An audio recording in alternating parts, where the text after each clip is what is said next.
Hello students, I am Chetan Bhatnagar and I welcome you on our YouTube channel Dr. Devendra पाल सरस्वती विद्या मंदिर inter college Rajpura. प्यारे बच्चों, आज की इस वीडियो में मैं आपके लिए ग्रामर का एक बहुत ही इम्पोर्टेंट टॉपिक ट्रांसफॉर्मेशन को लेकर के आए हैं। आज हम स्टडी करेंगे ट्रांसफॉर्मेशन। प्यारे बच्चों, सबसे पहले हम ये जान लेते हैं कि ट्रांसफॉर्मेशन होता क्या है। तो ट्रांसफॉर्मेशन का मीन्स होता है रूप परिवर्तन करना, यानी कि उसका रूप बदलना। ट्रांसफॉर्मेशन में हम क्या सीखते हैं कि सेंटेंस का रूप बदला जाता है, लेकिन इस बात को हमें विशेष ध्यान रखना पड़ता है कि सिर्फ रूप बदला जाता है, उसका सेंस नहीं बदला जाता। जैसा कि पिछले क्लासेस में हम पढ़ भी चुके हैं, जैसे अफर्मेटिव से नेगेटिव बनाते हैं, नेगेटिव से अफर्मेटिव बनाते हैं, एक्टिव से पैसिव वॉइस बनाते हैं, पैसिव से एक्टिव वॉइस बनाते हैं। इसमें अनेक ऐसे टॉपिक हैं जो हम पिछली क्लासेस में पढ़ चुके हैं। जैसे एग्जाम्पल हम देख लेते हैं, जैसे एक सेंटेंस है, Ravi is honest. Ravi is honest simple सा सेंटेंस है कि रवि ईमानदार है। हम देखते हैं ये जो सेंटेंस है ये हमारा अफर्मेटिव सेंटेंस है। प्यारे बच्चों, यदि मैं आपसे कहूं कि इसका आप नेगेटिव बनाइए, क्या बनाइए? नेगेटिव। तो नॉर्मली हम क्या बनाते हैं कि Ravi is not honest. Sentence हमारा कैसा बन गया? इस सेंटेंस हमारा बन गया नेगेटिव। पहला सेंटेंस था रवि इज ऑनेस्ट, रवि ईमानदार है, और दूसरा हमने बनाते हैं Ravi is not honest, Ravi ईमानदार नहीं। तो सेंटेंस तो चेंज हो गया, पहला अफर्मेटिव था, दूसरा नेगेटिव बन गया। लेकिन यदि हम इसमें विशेष ध्यान दें, पहले सेंटेंस का जो अर्थ है वो क्या है कि रवि ईमानदार है, और दूसरे सेंटेंस का अर्थ क्या निकलता है कि Ravi is not honest, Ravi ईमानदार नहीं है। पहले सेंटेंस का अर्थ है रवि ईमानदार है, और दूसरे सेंटेंस का अर्थ है रवि ईमानदार नहीं है, बेईमान है।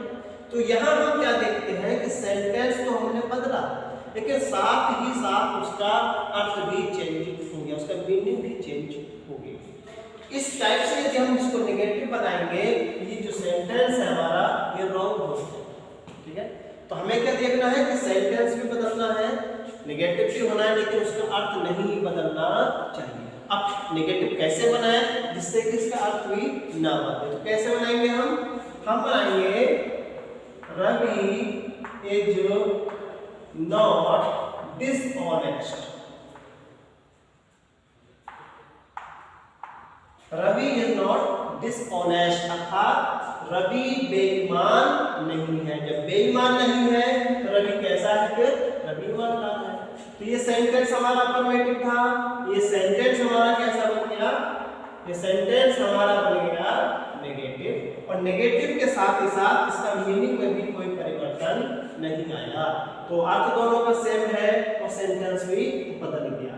इस प्रकार से सेंटेंस को चेंज करना ही ट्रांसफॉर्मेशन कहलाता है। तो ट्रांसफॉर्मेशन का अर्थ क्या हुआ? सेंटेंस का रूप तो बदले लेकिन उसका सेंस ना बदले, उसका मीनिंग ना बदले, यही ट्रांसफॉर्मेशन कहलाता है। तो ट्रांसफॉर्मेशन में कई टॉपिक्स आते हैं, जिनमें से आज हम एक इम्पोर्टेंट टॉपिक को डिस्कस करने वाले हैं, और वो है ट्रांसफॉर्मेशन का टॉपिक है use too and remove too. आज हम बात किसकी करेंगे? यूज टू की और रिमूव टू की। ठीक है, अपने टॉपिक को हम देखते हैं, और आज का हमारा टॉपिक है remove too and use too. ठीक है, ये हमारा आज का मेन टॉपिक। अभी मैंने एग्जाम्पल के द्वारा आपको नेगेटिव का सेंटेंस समझाया था, लेकिन हम बात करने वाले हैं किसकी? रिमूव टू की और यूज टू की। इस सेंटेंस को हम कैसे चेंज करते हैं, कुछ एग्जाम्पल के द्वारा मैं आपको समझाता हूँ। जैसे सेंटेंस क्या होता है, पहले तो हम दोनों टू को देख लेते हैं। एक तो होता है ये डबल ओ वाला टू होता है, और एक होता है सिंगल ओ वाला। इन दोनों टू में डिफरेंस क्या है? प्यारे बच्चों, ये जो टू होता है डबल ओ वाला टू, ये एडवर्ब टू होता है। कौन सा टू होता है? ये होता है एडवर्ब टू, और ये जो टू है ये हमारा कहलाता है इंफिनिटिव टू। ये कौन सा टू है? ये एडवर्ब टू है, ठीक है। और ये हमारा टू कौन सा होता है? ये हमारा होता है इंफिनिटिव टू, ठीक है। ध्यान रखेंगे ये एडवर्ब टू है और ये इंफिनिटिव टू है। सेंटेंस के द्वारा समझेंगे तो बहुत अच्छी तरह से आपको समझ में आ जाएगा। जैसे एग्जाम्पल है हमारा, I am too poor to buy a cycle. I am too poor to buy a cycle, अर्थात मैं इतना गरीब हूं कि मैं साइकिल नहीं खरीद सकता। हम गौर करते हैं, ध्यान देते हैं, इसमें दो टू का प्रयोग हुआ है, एक ये वाला टू और दूसरा ये। मैंने अभी आपको बताया था ये कौन सा टू होता है? ये होता है हमारा एडवर्ब टू, और ये जो टू है ये कौन सा है? ये है हमारा इंफिनिटिव, ठीक है। हमें क्या करना है? इन टू को रिमूव करना है। रिमूव का मतलब होता है हटाना। हमें इन टू को क्या करना है? हटाना है। हटाएंगे कैसे? उसके लिए मैं आपको एक रूल बताता हूँ, बहुत सिंपल सा रूल है। इसी वीडियो में ये टॉपिक आपका बिल्कुल क्लियर हो जाएगा। क्या रूल है?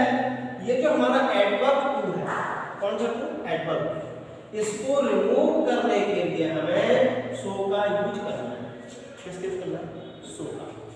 और जो हमारा इंफिनिटिव टू है, कौन सा टू है? इंफिनिटिव टू, इसको रिमूव करने के लिए हमें कंजंक्शन दैट का यूज करना है, प्लस सब्जेक्ट का यूज करना है, और प्लस कैन नॉट या कुड नॉट का यूज करना है। जब आप एग्जाम्पल समझेंगे तो ये क्लियर हो जाएगा, बिल्कुल क्लियर हो जाएगा। पहला रूल, इस सेंटेंस हमारा I am too poor to buy a cycle, मैं इतना गरीब हूं कि साइकिल नहीं खरीद सकता। तो हमें क्या करना है? आई को तो हम ऐसे लिख देंगे, एम को भी ऐसे लिख देंगे, आई एम हो गया। अब ये जो एडवर्ब टू है हमारा, इस एडवर्ब टू को हटाने के लिए हमें किसका यूज करना है? सो का यूज करना है। तो I am so poor, I am so poor बिल्कुल ऐसे आ जाएगा।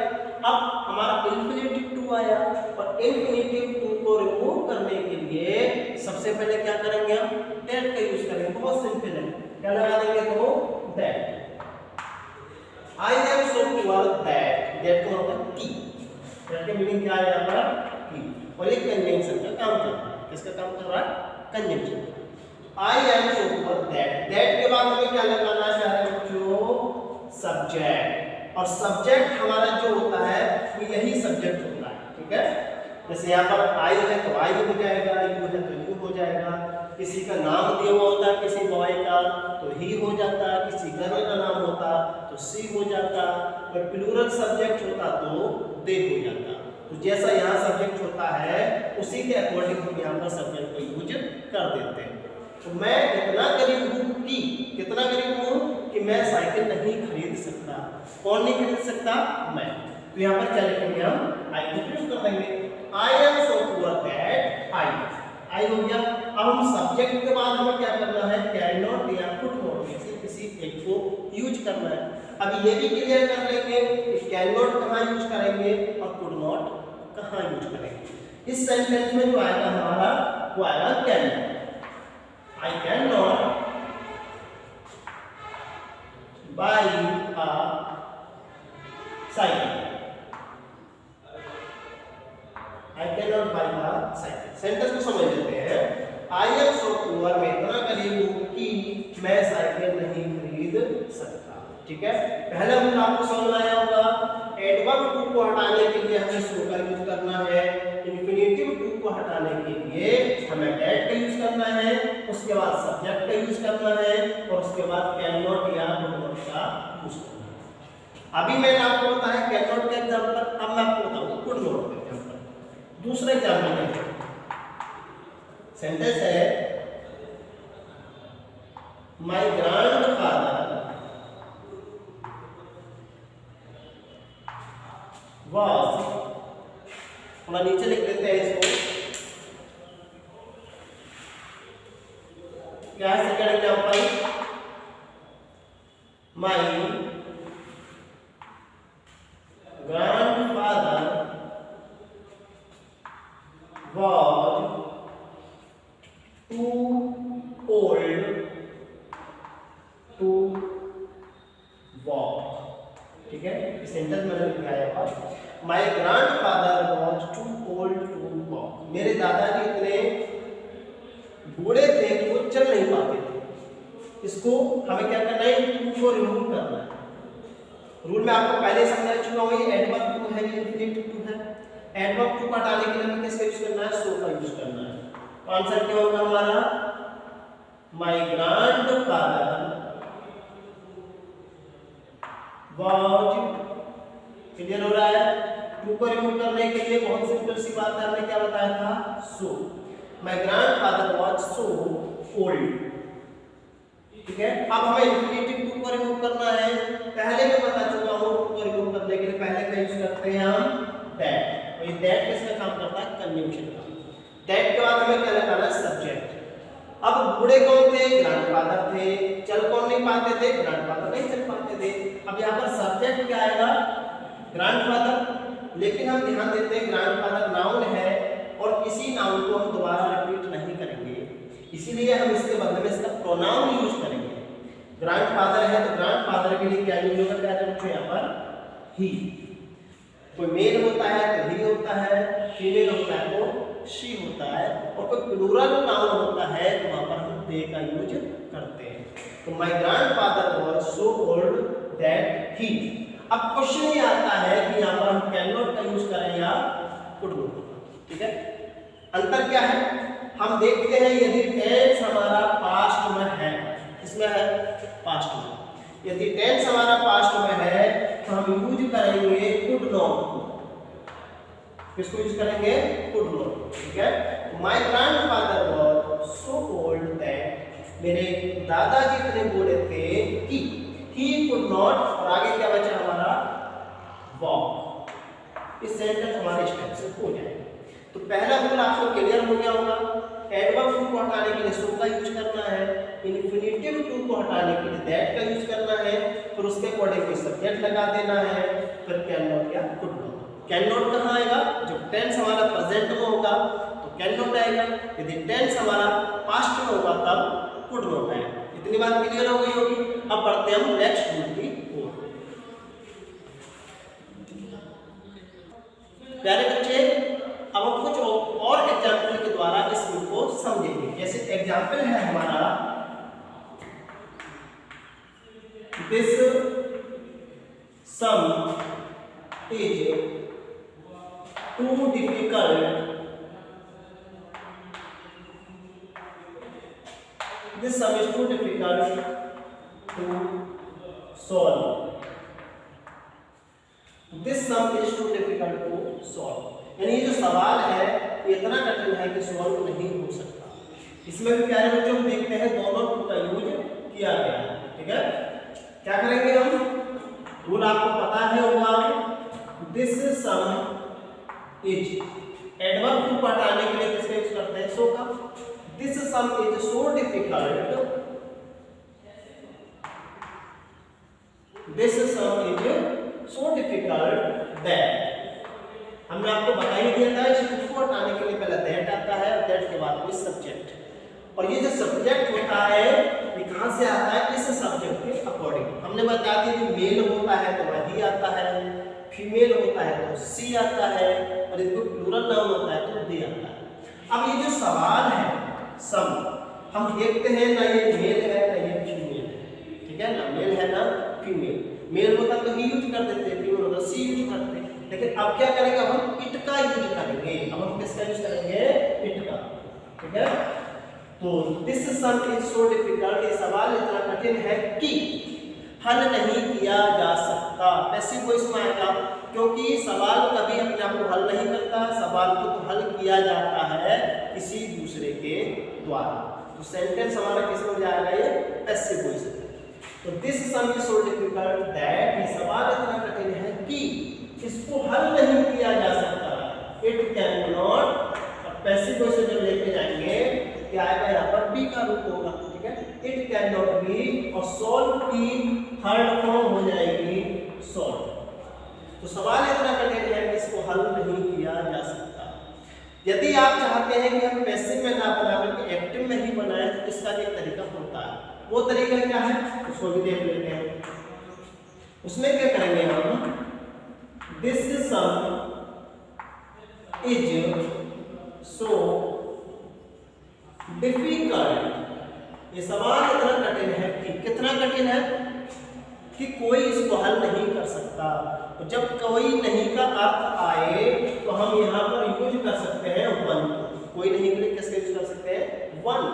अब क्या करेंगे, वन कैन नॉट सॉल्व और इट। ये भी हमारा सेंटेंस ठीक हो जाएगा। ये पैसिव वॉइस में हमने बनाया था, ये हमारा एक्टिव वॉइस में। तो किसी काम को कोई भी ना कर सके तो वहां पर हम किसका यूज कर सकते हैं, वन कैन नॉट का। वन का यूज ना करना चाहो तो आप नो वन का भी यूज कर सकते हैं।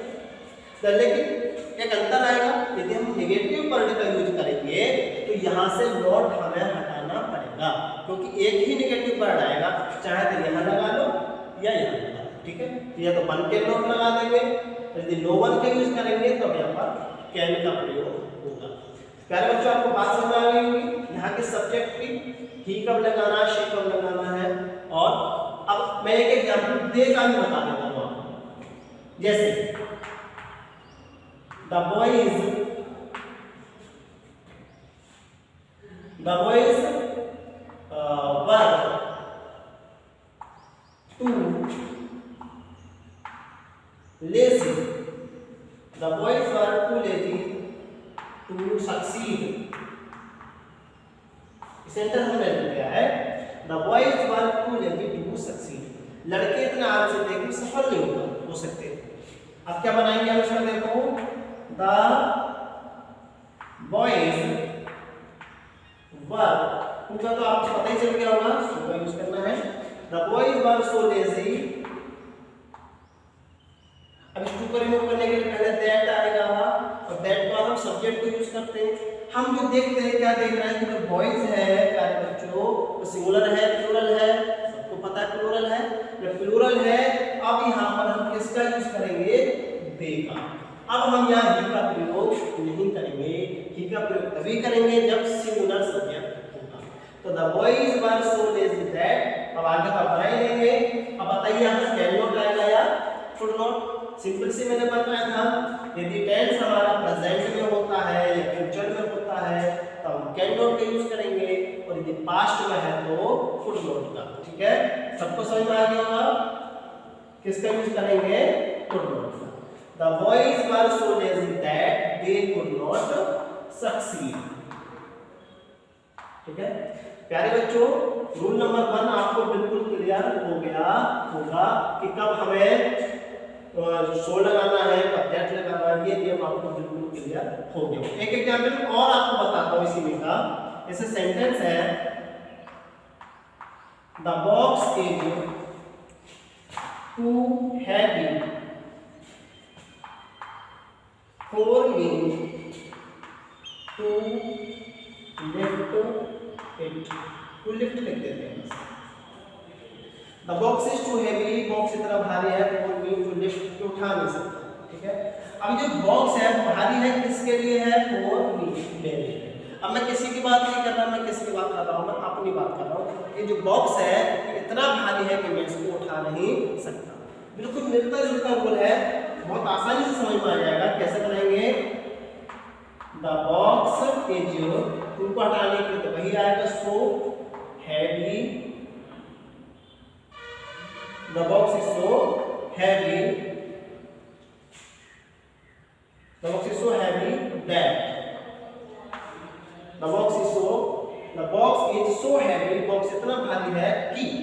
अब यहाँ जो हम सब्जेक्ट का यूज करेंगे प्यारे बच्चों, अब हम सब्जेक्ट का यूज नहीं करेंगे, अब हम सब्जेक्ट का यूज करेंगे किसका, जो ये ऑब्जेक्ट आया है फोन के साथ, हम इसी का सब्जेक्ट यहाँ पर यूज करेंगे।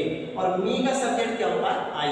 तो यहाँ पर सब्जेक्ट अब क्या आएगा, यहाँ पर अब आई आएगा। ठीक है, the box is so heavy that I can not lift it. तो बॉक्स इतना भारी है कि मैं इसे उठा नहीं सकता। तो ध्यान रखिए, यदि फोर के साथ कोई भी ऑब्जेक्ट दिया होता है तो दैट के बाद उसी सब्जेक्ट का यूज किया जाता है। मी का हम आई कर देंगे, यू का यू रहेगा, ही का ही हो जाएगा। ये सारे रूल्स आपने पढ़े होंगे, ठीक है। तो जैसा ऑब्जेक्ट होगा उसी के अकॉर्डिंग उसका हम सब्जेक्ट यहाँ पर यूज कर देंगे, ठीक है। तो पहला रूल आपको बिल्कुल क्लियर हो गया, ठीक है। नेक्स्ट रूल को बढ़ते हैं प्यारे बच्चों। अब हम सेकेंड रूल की ओर बढ़ते हैं।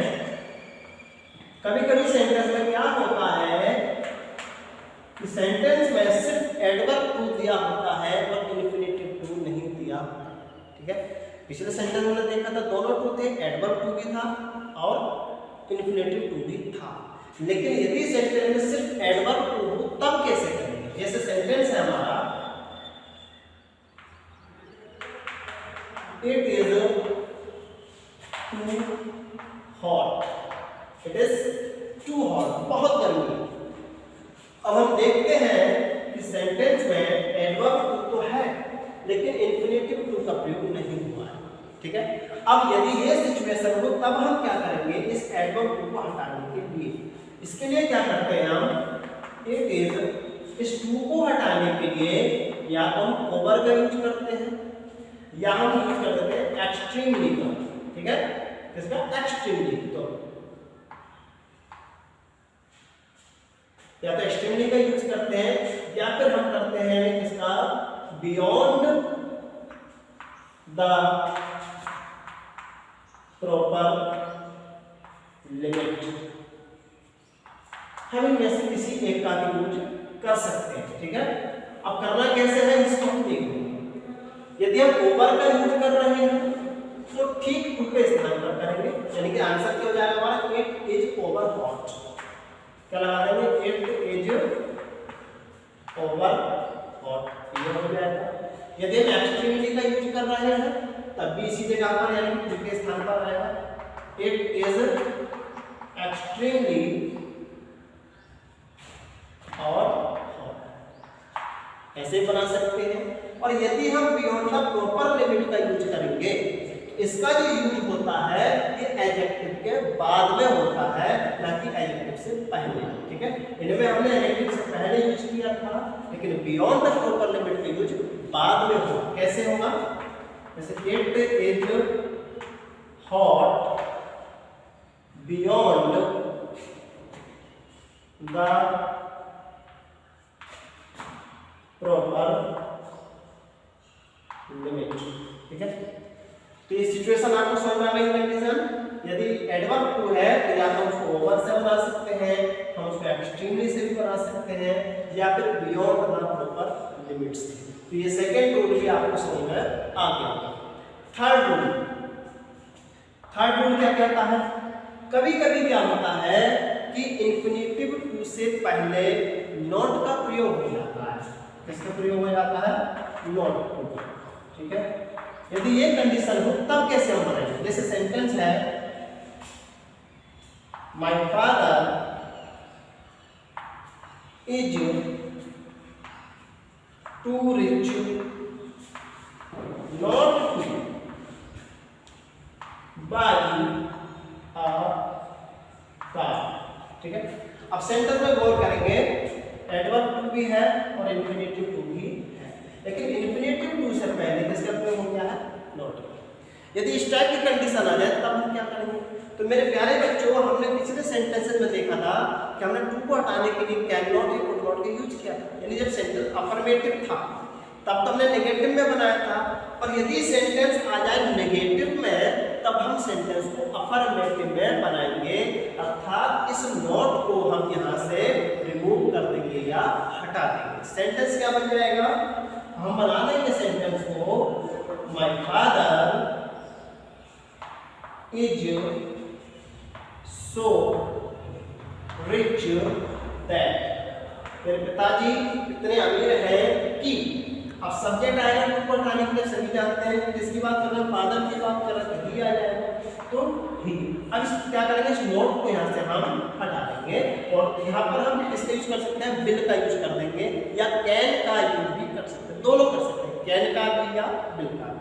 तो my father is so rich, मेरे पिताजी इतने अमीर है कि ही कैन, या हम क्या लगा सकते हैं? Will, he will buy a car. ठीक है, कभी कभी इस टाइप का सेंटेंस भी आ सकता है, तो हमें ध्यान रखना पड़ेगा यदि नॉट होता है तो उस नॉट को हम यहाँ से बिल्कुल हटा दें। ठीक है, तो ये रूल नंबर 2 क्लियर हो गया आपको, रूल नंबर 3 भी आपको क्लियर हो गया होगा। और जो ऑब्जेक्ट वाला हमने बताया था कि 4 के साथ जो ऑब्जेक्ट आता है तो उसको हटा करके उसके बदले क्या लगा देते हैं, सब्जेक्ट का यूज कर देते हैं। तो प्यारे बच्चों, कुछ मैं और आपको कुछ एक्स्ट्रा नॉलेज में देना चाहूँगा, वो क्या है उसको भी देख लेते हैं। इतना इम्पोर्टेंट टॉपिक है कि ये हमें कई जगह यूज करना होता है, इसके कई सारे हम यूज कर सकते हैं। ठीक है, इस सेंटेंस को यदि मैं कहूँ कि 3 in 1 सेंटेंस है, कैसा सेंटेंस है, 3 in 1, एक सेंटेंस से हम 3 सेंटेंस को सीखते हैं। जैसे बहुत सिंपल से एग्जांपल द्वारा हम देखते हैं कि रमेश इज टू